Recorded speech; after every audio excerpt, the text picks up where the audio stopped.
واتبعوني يحببكم الله ويغفر لكم ذنوبكم.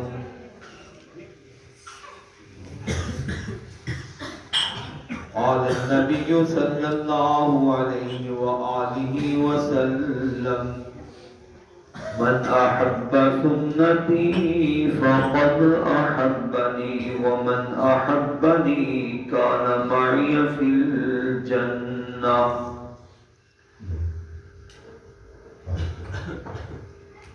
حضرات عزیز وقار، انتہائی دلجمی کے ساتھ، محبت کے ساتھ اللہ کے گھر میں تشریف رکھیں. آج کہہ رہے ہیں کہ اچانک یہ لائٹ چلی گئی ہے، کوئی بات نہیں، انشاءاللہ قرآن اور سنت کی روشنی سے ہم اپنے ایمانوں کو روشن کریں گے، اپنے دلوں کو منور کریں گے. لائٹ کا آپ کو پتہ ہے ان دنوں پتہ نہیں یہاں پر کیا صورتحال ہے. خانپور کے اندر روزانہ 5، 7، 8 گھنٹے 8-10 گھنٹے تک جانے کی روٹین بنی ہوئی ہے. بس اللہ ہمارے حالات پر رحمت فرمائے. یا عسر یسر کے معاملات ہیں، کوئی بات نہیں، انشاءاللہ بامانہ، بامقصد اور پرمغز یہ پروگرام آپ کے محبوب خطیب جناب محترم مولانا محمد یاسین حیدر صاحب تشریف فرما ہیں، تشریف لا چکے ہیں. آج ان کا خطبہ جمعہ مبارک جامع مسجد البدر اہل حدیث گرین ٹاؤن لیاقت پور کے اندر وہ ارشاد فرما چکے ہیں. انشاءاللہ ابھی آپ ان کا جاندار شاندار خطاب سماعت فرمائیں گے. تھوڑا سا محتاط ہو جائیں، ہوشیار ہو جائیں، بیدار ہو جائیں، اور یہ جو اٹھنے بیٹھنے کے سلسلے یہ ختم کر کے کوشش کریں یہ گھنٹہ 1.5 گھنٹے کا جو پروگرام ہے اس کے ثمرات کو اپنے دامنوں میں سمیٹیں. اور ہر بندہ، میرے سمیت ہر بندہ یہ کوشش کرے کہ جب آیا تھا تو اس کی کیا کیفیت تھی اور جب وہ جا رہا ہے تو اس کی کیا کیفیت ہے. اگر تو کوئی بات ہاتھ پلے آ جائے، سمجھ آ جائے، دل میں سما جائے، عمل کرنے پر آمادگی پیدا ہو جائے تو پھر تو کامیابی ہی کامیابی. اگر خدا نہ خواستہ یہ حالت نہ ہو، یہ کیفیت نہ ہو تو پھر اللہ ہم پر رحمت فرمائے، ہمارے حالات بہت ماڑے ہیں، بہت خراب ہیں. آپ دیکھ لیں، ملک کی سطح پر میں بات نہیں کرتا، نہ میں کوئی سیاستدان ہوں. ہم اپنے حالات کو دیکھیں، اپنے شہروں کے، اپنے قصبوں کے، اپنے گلی محلے کے، میں کہتا ہوں اس سے بڑھ کر اپنے گھروں کے حالات دیکھیں. ہر بندہ کتنا پریشان ہے. جس کے پاس کچھ نہیں ہے، غربت ہے، وہ بھی پریشان ہے. جس کے پاس سب کچھ ہے وہ اس سے بھی شاید زیادہ پریشان. افراتفری مچی ہوئی ہے، پریشانی ہے. حدیث میں ہم یہ تو سنتے تھے قیامت کے دن نفسا نفسی کا زمانہ ہوگا، نفسی نفسی، ہر بندہ کہے گا بس میں بس میں. یہ تو ہم نے قرآن میں پڑھا تھا، یفر المرء من اخیہ وامہ وابیہ وصاحبتہ وبنیہ. بندہ اپنے ماں باپ سے، بہن بھائیوں سے، بیوی بچوں سے بھاگے گا. جاؤ اپنا کام کرو، میں نہیں تمہیں جانتا، مجھے اپنی فکر پڑی ہے. کسی کی بات نہیں سنے گا. نفسا نفسی کا زمانہ قیامت کے دن تو ہونا ہی ہے. لیکن آج آپ دیکھ رہے ہیں یہاں پر کیا حالات چل رہے ہیں. ہر بندہ پریشان ہے. زید بکر وہ بھی پریشان، مرد عورت وہ بھی پریشان، بیوی شوہر وہ بھی پریشان. وجہ یہ ہے کہ ہم اپنے اصلی راستے کو چھوڑ چکے.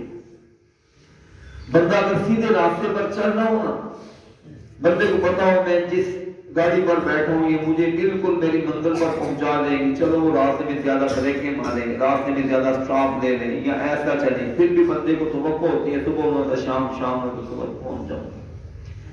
لیکن اگر بندہ منزل ہی اپنے غلط اختیار کر لے، وہ جتنا تیز چلے گا اتنا ہی زیادہ دور ہوتا جائے گا، جتنا دوڑتا جائے گا اتنا ہی ہاتھ سے نکلتا جائے گا. شاید ہماری حالت یہ ہے کہ ہم بے چین اور بے قرار ہیں. اور سنیے، کوئی یہ نہیں کہہ سکتا کہ ہمارے دین کی رہنمائی موجود نہیں. حضرات ہمارے دین نے اتنی رہنمائی دی ہے کہ امام الانبیاء علیہ السلام فرما کر گئے لوگوں ترکتکم علی ملت بیضاء لیلھا کنہاریہا، میں تمہیں ایک روشن چمکدار راستے پر چھوڑ کر جا رہا ہوں، اتنی روشنی ہے میرے طور طریقے اور دین کے اندر، لیلھا کنہاریہا، اس کی راتیں ہیں ہی نہیں، راتیں بھی دن کی طرح اجلی ہیں، اس کی راتیں بھی دن کی طرح اجلی ہیں، صاف ستھری ہیں، شفاف ہیں، کوئی یہاں پر اندھیرا نہیں، کوئی یہاں پر پیچیدگی نہیں، کوئی انغلاق نہیں، کوئی الجھن نہیں، ہر چیز سلجھی ہوئی ہے، ہر چیز بنی بنائی ہوئی ہے۔ لیکن ہم وہ بے نصیب ہیں جو حکیم کے نسخے کو دیکھ کر آنکھوں سے بھی لگاتے ہیں، ماتھے سے بھی لگاتے ہیں، اس کو چومتے بھی ہیں، سینے سے بھی لگاتے ہیں، بس یہیں تک۔ یہ ہمت نہیں ہوتی، یہ توفیق نہیں کہ نسخے کے اندر موجود جو نسخہ ہے اس کو کھول کر میں دیکھ لوں، نہیں پڑھ رہا تھا کسی سے پڑھوا دوں، پھر اس کے مطابق جو کچھ لکھا ہوا اس کے مطابق عمل کر لوں۔ اس میں لکھا ہے کہ فلاں وقت میں فلاں چیز کھا لو، فلاں چیز سے بچ جاؤ، پرہیز لکھا ہوتا ہے نا ڈاکٹروں نے، فلاں چیز آپ نے استعمال نہیں کرنی، آپ کے لیے نقصان دہ، فلاں چیز استعمال کر لیں لیکن اتنی مقدار میں کر لیں، فلاں چیز اس طرح کر لیں۔ ہم ایک چمچ دوائی کا ایک گولی وہ اپنے حلق میں اندیلنے کی یہ زحمت نہیں کرتے، بس چومنے چاٹنے پر لگے ہوئے اور دعووں میں لگے ہوئے کہ بس میرا دعویٰ میں سچا عاشق رسول ہوں، مجھ جیسا کوئی ہے ہی نہیں، بلکہ ہم اتنے بڑھ جاتے ہیں کہ بس میں ہی میں ہوں، باقی سارے گستاخ ہیں، باقیوں کا اسلام کے ساتھ کیا تعلق ہے۔ یہی وجہ ہے کہ ہم ایک دوسرے کی ٹانگیں کھینچتے کھینچتے بہت دور نکل گئے ہیں، ہمارے اپنے گھروں کے اندر چین نہیں، اپنے بچوں کے اندر ہمیں عافیت نہیں، اپنے کاروباروں کے اندر ہماری عزت نہیں ہے، حلقہ یارہ کے اندر ہمارا اطمینان نہیں ہے۔ یہ کیوں ہو رہا ہے؟ اللہ کے لیے آ جائیے، دین کی طرف آ جائیے۔ اللہ رب العالمین نے ہمیں ہی کہا یا ایھا الذین آمنوا آمنوا، اے ایمانداروں ایماندار بنو۔ ہم ایماندار ہیں الحمدللہ، لیکن کیا ایمان کا دعویٰ کافی ہے؟ اللہ فرماتے ہیں یا ایھا الذین آمنوا آمنوا، اے ایمانداروں ایماندار بن کے دکھاؤ۔ اور کہیں اللہ فرماتے ہیں اے ایمانداروں لا تموتن الا وانتم مسلمون۔ ادھر دیکھیں کوئی بات نہیں، یہ اسپیکر کا مسئلہ ہے، اسپیکر صحیح کرو۔ لا تموتن الا وانتم مسلمون، اے ایمانداروں، اللہ مجھے اور آپ کو مخاطب کر کے کہہ رہا ہے اے مسلمانوں لا تموتن الا وانتم مسلمون، نہ تمہیں موت آئے مگر اسلام کی حالت میں، زندگی گزارو تو اسلام والی، موت آئے تو اسلام والی۔ یہ خالی خودی زندگی، ناروں کی زندگی، یہ بس ایک دوسرے کے اوپر کیچڑ اچھالنے کی، بلکہ ہم تو اب یہاں تک ہو چکے ہیں کہ نماز جیسا فریضہ جو فرض چیز ہے، جو لازمی چیز ہے، جو ایمان کی علامت ہے، جو مسلمان کی علامت ہے، مجھے پتہ ہے کتنے ساتھی ہیں جنہوں نے آج کی ابھی تک 4 نمازیں صبح سے لے کر اب تک 4 نمازیں پوری پڑھ لی، ابھی تک فجر کی نماز، زور کی جگہ پر آج جمعے کی نماز، عصر کی نماز، ابھی مغرب کی نماز۔ کتنے ساتھی اس مسجد کے اندر ہوں گے جنہوں نے ابھی تک 4 نمازیں پوری نہیں پڑھی ہوں؟ کل کی 5 نمازیں پوچھ کر دیکھیے کس کس نے پوری پڑھی ہیں، جو پوری پڑھنے والے ان سے بھی پوچھ کر دیکھیے کتنے آداب اور تقاضوں کے ساتھ کیا باجماعت پڑھی۔ جب ہماری حالت یہ ہوگی بتلائیں کیسے ہماری حالت بدلے۔ کسی کہنے والے نے کہا تھا خدا نے آج تک اس قوم کی حالت کو نہیں بدلا، ہونا خیال جس کو آپ اپنی حالت کے بدلنے کا۔ اگر ہم بھی اپنی حالت کو بدلیں گے کوئی نہیں بدل سکتا۔ آپ صحابہ کرام کو دیکھیے، میں ایک دو باتیں کر کے بات ختم کرتا ہوں۔ صحابہ کرام کو حضرت باہر موجود ہیں، وہ آئیں گے تو میں ختم کروں گا یا میں ختم کروں تو وہ آئیں گے؟ فرق ہے دونوں میں تھوڑا بیٹھے ہیں سر، ٹھیک ہے چلو صحیح ہے پھر۔ اچھا صحابہ کرام کی حالت کو آپ دیکھیے حضرات، آپ سیرت کا مطالعہ کریں، قرآن پاک کا مطالعہ کریں۔ قرآن نے کہہ دیا وَإِن كَانُوا مِن قَبْلُ لَفِي ضَلَالٍ مُبِينٍ، وہ لوگ صرف گمراہ نہیں تھے بلکہ کھلے گمراہ تھے، اتنے گمراہ تھے، اتنی ان کے اندر خرابی تھی، افراتفری سے آپ سوچ نہیں سکتے کیا مردوں کی حالت، کیا عورتوں کی حالت، اتنی گندی اور غلیظ حالت ان کی۔ میں آپ کو ایک چھوٹی سی ان کی مثال دیتا ہوں، آپ اندازہ کریں کہ عرب میں ماحول اور معاشرے کے اندر، بخاری شریف کے اندر حدیث موجود ہے اور تمام کتب احادیث کے اندر ان کی عادت تھی کہ اگر کسی عورت کا شوہر فوت ہو جاتا نا، اس کی جو شامت آ جاتی، مصیبت آ جاتی، کہتے ہیں اب کیا کرو، فی شر بیتہا فی شر اہلہا، اب جناب اس کو ایک سال کے لیے پوری مصیبت، اور کیسی مصیبت، گھر کا جو سب سے بند اور چھوٹا کٹیا چھوٹی کھڈا ہوتا تھا نا، بند کمرہ ہوتا تھا، سال کے لیے اس کے اندر اس کو رکھ دیتے، بند کر دیتے ایک سال کے لیے، اس کو گندے غلیظ کپڑے، موٹے کپڑے جس کو گودڑیاں کہتے ہیں، جانوروں والے کپڑے، وہ دے دیا کرتے، پورا سال اس نے بند کوٹری میں سوگ بنانا ہے، نہ وہ نہا سکتی ہے، نہ خوشبو استعمال کر سکتے، پورا سال اس ماحول، اس علاقے کی آپ گرمی کو سمجھ کیوں ایسا آپ نے دیکھیے کیسی وہاں پر گرم ہوائیں چلتی ہیں، عرب کا ماحول، ایک سال کے لیے بند کٹیا کے اندر نہ وہ نہا سکتی ہے، نہ وہ اپنے آپ کی صفائی کر سکتی ہے، گندے ماحول، گندے کپڑوں کے اندر وہ رہتی، کرتے کرتے کرتے سال کا پورا گزر جاتا۔ بخاری شریف کے اندر الفاظ ہیں، پھر اس کے بعد ایک تھال کے اندر اونٹ کی گوبر، اونٹ کا گوبر ہوتا ہے نا، وہ جناب اس کے پاس لایا جاتا۔ وہ کیا کرتی، یہ اونٹ کے گوبر کو پکڑ کر ایسے اپنے کندھے کے پیچھے ایسے پھینکتی کہ چلو جی میرا گندا زمانہ گیا، میرا گندا زمانہ گیا، یہ سال کے بعد، یہ ان کے ایک طور طریقہ میں بتلا رہا ہوں، بتلاتے ہوئے شرم آتی ہے، یہ ان کی عادتیں تھیں۔ اس کے بعد وہ کیا کرتے، اس کے پاس کوئی جانور لایا جاتا، حدیث پاک الفاظ ہے، بکری ہے، مرغی، کوئی اس طرح جانور لایا جاتا کہ یہ اس کا صدقہ ہے، اب اس کو ہاتھ پھیرتی اور اس کو کہتا اپنے جسم کے ساتھ اس کو ملو، ایک سال کے بعد وہ اپنے جسم کا صدقہ دے دیا، اپنے جسم کے ساتھ ملتی۔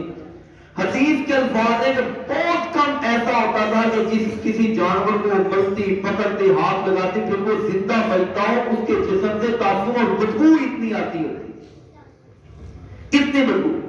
یہ ان کا ایک طور طریقہ تھا، وہ اس کو بطور عبادت کے اختیار کرتے تھے، لو جی کے فوراً اس کا شوہر فوت ہو گیا، وہ ایک سال کا سوگ منا رہی، سوگ منا رہی، سوگ منا رہی۔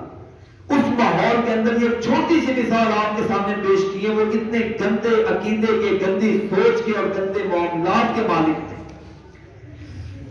لیکن اسلام آتا ہے، اللہ ان کے اندر روشنی پیدا کرتا ہے، چمک پیدا کرتا ہے۔ وہی لوگ تھے، وہی مسلمان ہوئے، وہی لوگ جن کو تہذیب کہا جاتا تھا، تہذیب کے مالک بنے، وہ لوگ جن کو بزدل سمجھا جاتا تھا، وہ شجاع بنے ہیں، وہ لوگ جن کو بددیانت کہا جاتا تھا، امامت کے، امانت کے وہ تاجور بنے ہیں، وہ لوگ جن کو گمراہ کہا جاتا تھا، اللہ نے ان کو ہدایت کے فرستادہ بنایا ہے، اللہ پاک نے ان کو ہدایت کے محراب منبر بنایا ہے، وہ لوگ جن کو کہا جاتا تھا یہ پسماندہ لوگ ہیں، اللہ پاک نے ان کو ترقیوں سے بھی اونچی ترقیاں عطا فرمائی ہیں، وہ لوگ جو زیر زمین سے بھی نیچے زندگی گزار رہے تھے، اللہ پاک نے ان کو آسمان کی بلندیوں سے بھی بلند کیا ہے، اتنا بلند کیا ہے کہ کائنات کے تاجدار علیہ السلام کبھی فاروق اعظم سے فرما رہے ہیں، فاروق اللہ نے مجھے جنت میں تیرا گھر دکھلایا ہے، میں نے دیکھا اس گھر کے باہر ایک خاتون وہ وضو کر رہی تھی،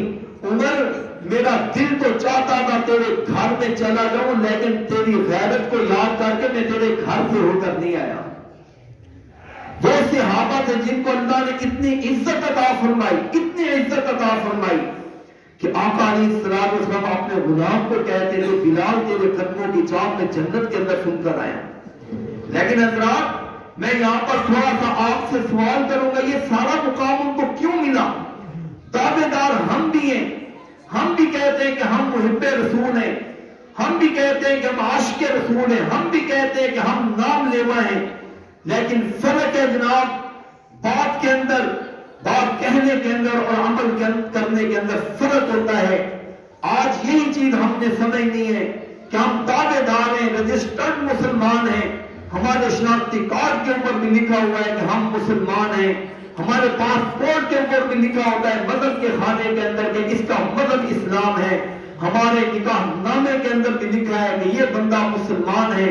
کوئی شک نہیں ہے کہ ہم مسلمان ہیں، مسلمان ماحول میں رہتے ہیں، لیکن سوال وہی ہے کہ اللہ پاک کیوں فرما رہے ہیں کہ اے ایماندارو، کوئی شک نہیں تم ایماندار ہو، لیکن پھر بھی میں تمہارا رب ہو کر تمہیں حکم دے رہا ہوں کہ اے ایماندارو آمنو، ایماندار بن کر بھی دکھلاؤ، ایماندار بن کر دکھلاؤ۔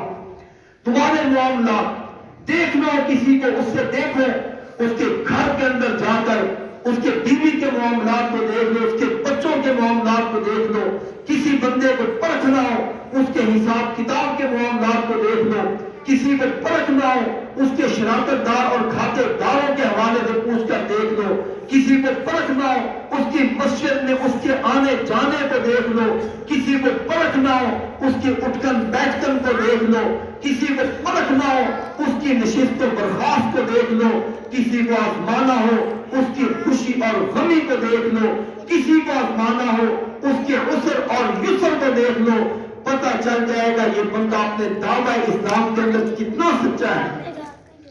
اور اللہ ہمیں معاف کرے، ہمارے معاملات کھاتے چور ہوئے پڑے ہیں، کسی کو کوئی نہیں پتا میں کیا کر رہا ہوں، بدنامی کے دھبے لگ رہے ہیں، ہماری عزتیں خاک میں ملی ہوئی ہیں، ہم خود اس بے عزتی کی وجہ سے بے قرار اور بے چین ہیں۔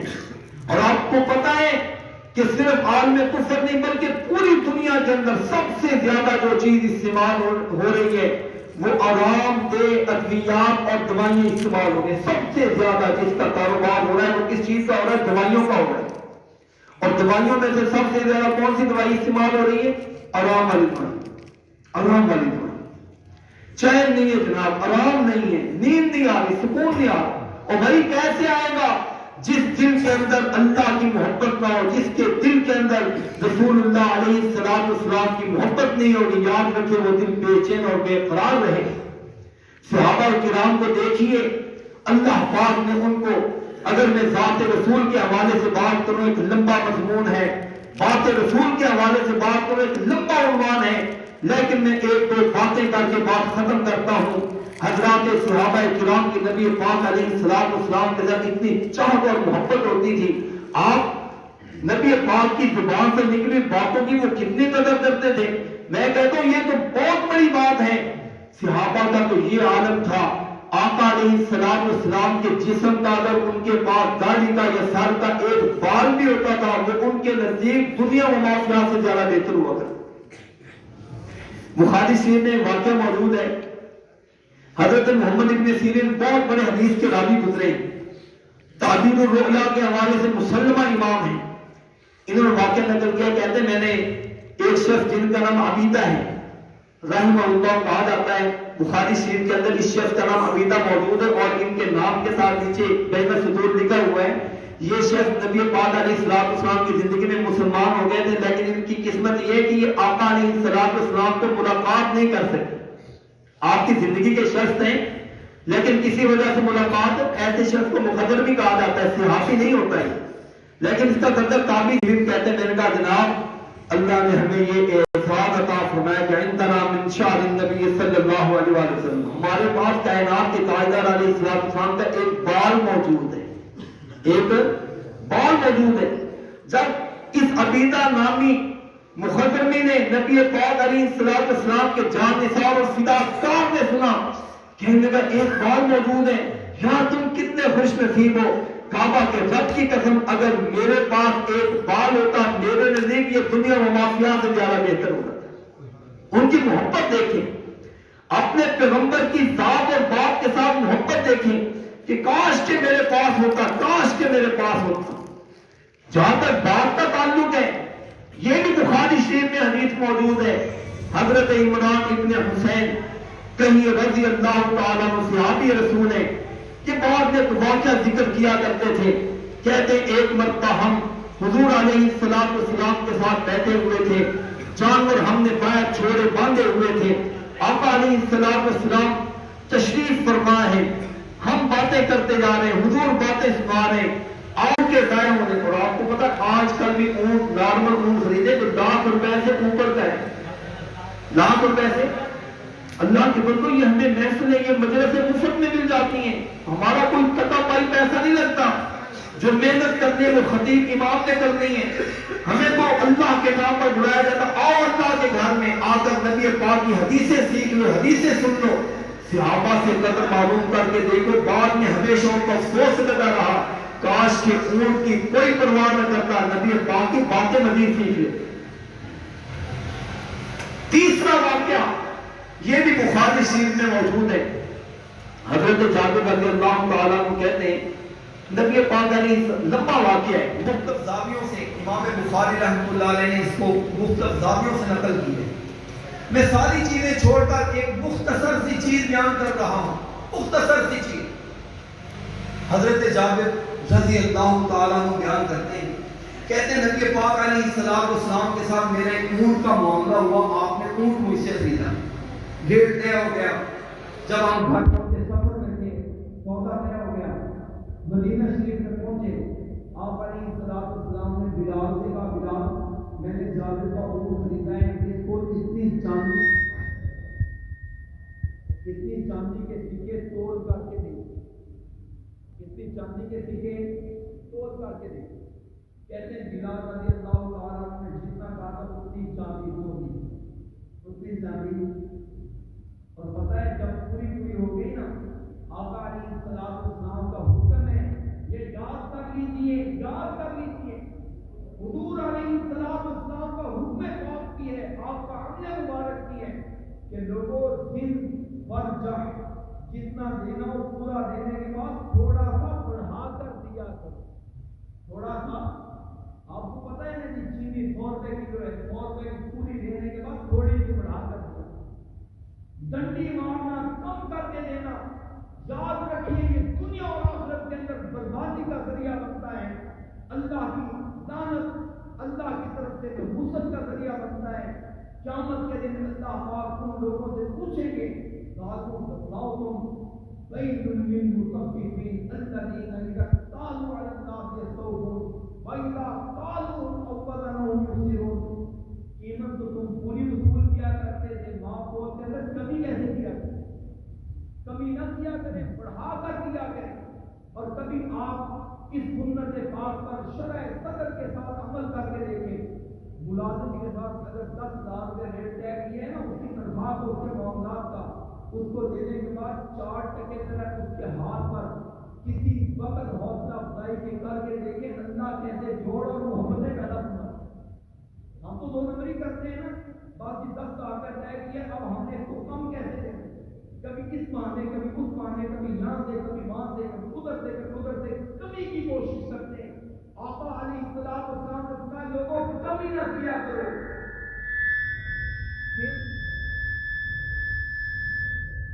دن ورجہ, دن ورجہ, وزن جتنا ریٹ طے کیا اتنا تو دینا فرض ہے, کچھ بڑھا کر دینا میرا حکم اور میری سنت. اب اس موقع پر ذرا دیکھیے, میں محبت کا آپ کو انداز بتا رہا ہوں, محبت کا انداز دیکھیے.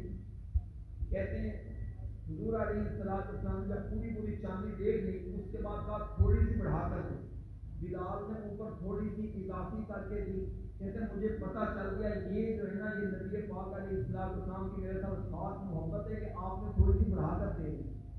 جابر کہتے ہیں وقت گزر گیا, معاملہ آیا گیا ہو گیا, مجھ سے پیسے بھی خرچے گئے, لیکن وہ جو تھوڑا سا آپ نے مجھے بونس پر اضافہ دیا تھا, چنگا جسے کہتے ہیں اضافہ دیا تھا, کہتے ہیں لا یفارقنی زیادت رسول اللہ صلی اللہ علیہ وسلم, میں نے ہمیشہ اس اضافی چیز کو اپنے دل و جان سے لگا کر رکھا ہے کہ یہ میرے پیغمبر کی نشانی ہے, یہ میرے اتنی محبت ہے.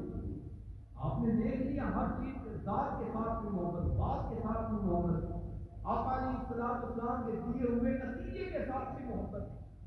ہم بھی محبت کرتے ہیں. مجھے چوتھا واقعہ بخاری شریف کا, حضرت ابن عمر رضی اللہ تعالیٰ عنہ, کسی نے کہا جناب ہم نے آپ کو دیکھا ہے کہ آپ وہ جوتے استعمال کرتے ہیں, عام لوگ اور قسم کے جوتے استعمال کرتے ہیں, لیکن آپ سفتی ایک قسم کا جوتا, سفتی جوتا استعمال کرتے ہیں, کیا وجہ ہے؟ کہنے لگے اس لیے کہ میں نے اپنے پیغمبر کو دیکھا ہے کہ وہ یہی جوتے استعمال کیا کرتے ہیں، اس لیے میں انی احب ان البسہ، میں اپنے پیغمبر کی محبت سے یہ جوتے استعمال کرتا ہوں۔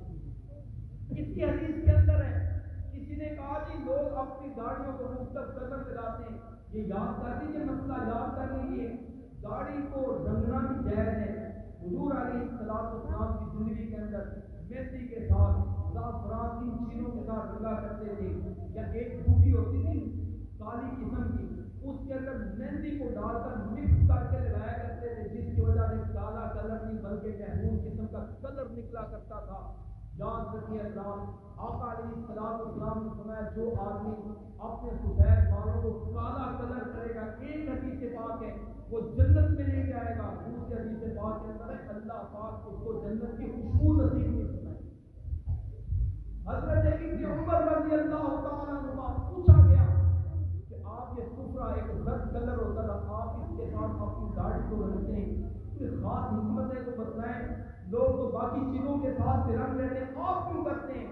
کہتے ہیں کہ میں اس لیے یہ عمل کرتا ہوں، میں نے اپنے محبوب کو دیکھا ہے کہ وہ اسی کا کلر کیا کرتے تھے، اس لیے میں بھی محبت کرتا ہوں کہ اپنے پیغمبر کی سنت کو زندہ کرتا ہے، اس کے مطابق عمل کرتا ہے۔ آپ نے دیکھا یہ چھوٹی چھوٹی مثالیں، لیکن اپنے محبوب کے ساتھ ان محبین کی محبت، اپنے پیغمبر کے ساتھ ان فداکاروں کی محبت، اپنے رسول کے ساتھ ان جانثاروں کی محبت اللہ پاک کو اتنی پسند آتی ہے کہ اللہ پاک نے جن لوگوں کو رہتی دنیا تک کے لیے معیار ایمان بنا دیا ہے، اللہ پاک نے ان کے عمل کو مثال بنا دیا ہے ایمانداروں کے لیے کہ لوگوں اگر تم ان جیسا ایمان، ان جیسا کلمہ، ان جیسا عمل کرو گے اللہ تمہیں بھی کامیاب کر دے گا۔